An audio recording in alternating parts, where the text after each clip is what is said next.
Very warm welcome to all of you for a very important landmark in the life of tGELF. This is the very first Life USA. It has been Shiv's dream to have a life conference in USA for the last 3 years, and at long last we have managed to make it happen.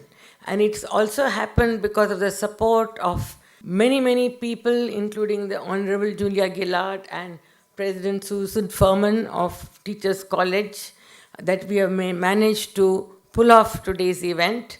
Without much ado, I'd like to request Sanya Ojha, one of our scholars and potential leaders, to please introduce and welcome Susan Fuhrman. Good afternoon, everyone. Thank you for coming out this afternoon. As Gauri ma'am said, my name is Sanya Ojha, and I am a senior at the University of Pennsylvania.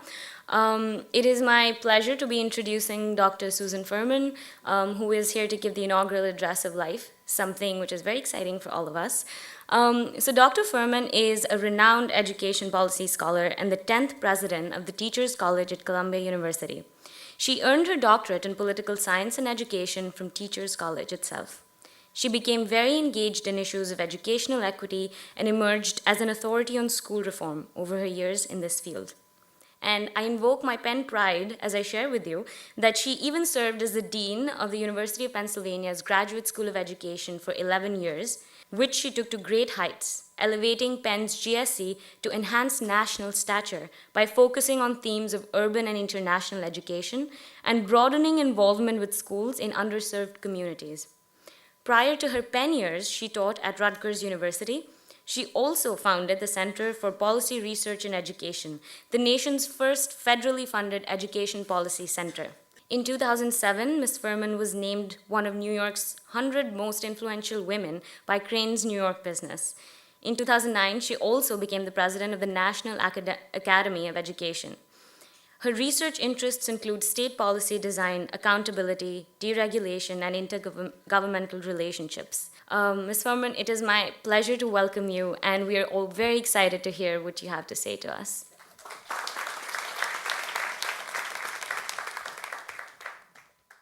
So that was a lovely introduction for a welcome speech, not an inaugural address. I am just here to welcome you to Teachers College and say how pleased I am that we could be the site of the first tGELF meeting in the U.S.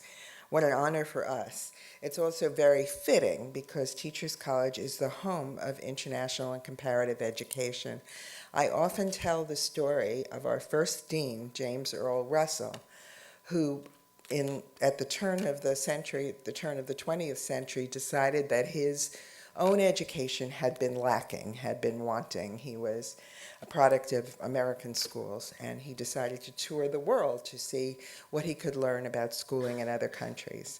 He came back and started a course in international and comparative education, the very first such course, and he was convinced that, unfortunately, the students wouldn't be so interested in that, and that he had to entice them, give them a special incentive to take that course. He offered a scholarship of $500 per student, which in 1901 is a great deal of money to take the course. And I think he expected 3 students, but he had 24 students taking the course. And in all the histories of Teachers College that I've read, I've never found out if he actually made good on his promise to give this scholarship to each student.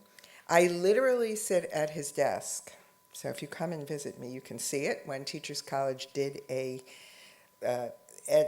issue of its magazine, TC Today, on our international efforts, they asked me to leave and put a globe on my desk.